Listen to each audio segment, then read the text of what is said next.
Hello and welcome to Secrets Mystery Manor. I'm your host, Psychic Zelda Kelly.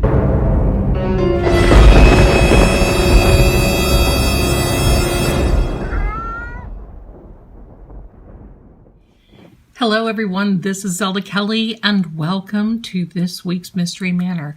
We have a really cool little story here. I have a cool little story that I want to tell you.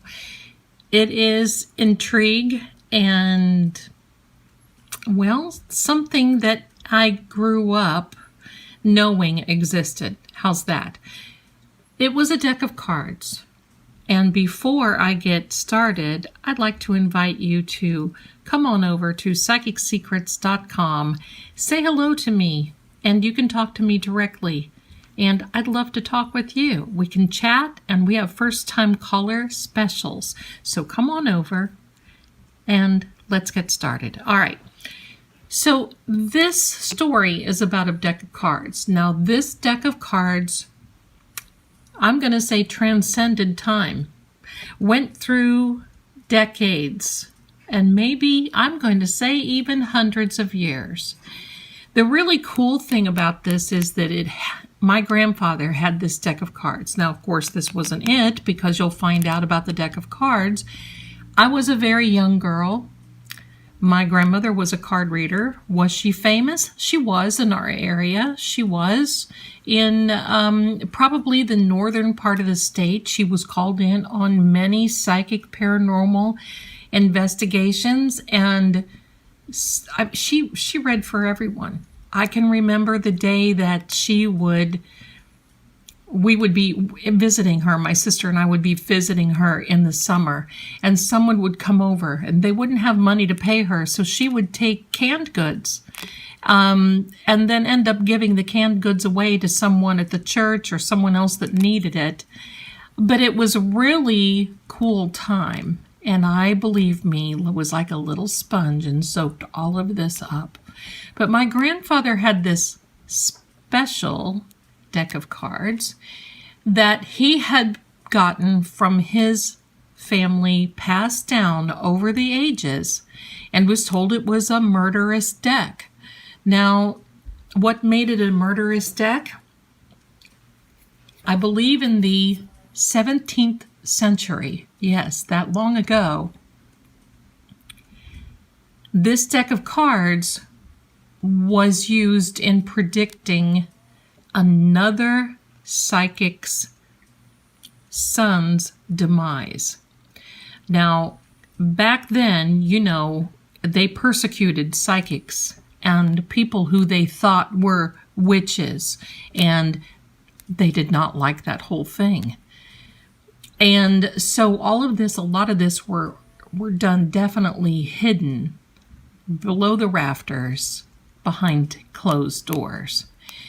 It was a scary time for a reader back then, but there was a competition between two, I'm going to say, two readers. I hesitate because I think they were more than that, but okay, we'll leave it at that. There was a competition, and at first they were friends. It was a healthy competition, somewhat. And then it became more sinister. They started doing little things to each other. They started, I'm going to say, cursing. That's a good word, cursing each other. So there was a war. There was a war going on in Europe, and one of the readers came to the other one and predicted her son's murder. Now, if you don't know me, I'm not into that, whatever. But that's how the story goes. And was he murdered? Yes, absolutely. And when he was, the other reader, psychic advisor, well, she predicted the murder of this other one's daughter. Now, that That's getting a little much. But back then, I mean, an eye for an eye, right? That's how it went. So the story and the legend that my grandfather told me is that they would pull out the cards. And when they pulled out this particular, I'm going to put it like this particular cards, it was, let me move this up so you can see, it was definitely the prediction of murder. Now, I'm going to tell you this. Let's stop right here. Stop. This trio here in my book and in any other responsible reader's book does not predict murder, and it will not. So just so you know, if you are dabbling in this and you pull out these 3 cards, that does not mean that someone is going to be murdered or violently murdered. It does not mean that at all. So just don't play around with this stuff, okay? But that in those cards is what was that particular reader's idea of what they were. Well, as time goes on, more and more, they came at each other until practically their whole family was murdered. And you see, this is the difference between the one and the other. You see, this particular card layout here was that there would be a loss of someone that was close, that would be parting. And it would be, okay, your vanilla murder, okay? But this 3 from the other one made it very dark, very haunting, and from someone who wanted to murder, that was from someone, an outside interference. It was not within the family, not with somebody that they knew, but it was a heinous murder. And there were a lot of murders going on during that time in Europe. This deck was confiscated by the one reader, and she stole it. And that was a part of, well, my grandfather's family. And these decks, both decks, were handed down through the ages until my grandfather got one of them. I don't know which one he got, but he got one. Now, my grandmother was a reader, and my grandmother wanted to read cards a lot. And she found this deck of cards while cleaning one day, going through things, spring cleaning, whatever the case may be, and she started reading with it. I remember my grandfather, I never had seen him like this before, throwing an absolute fit.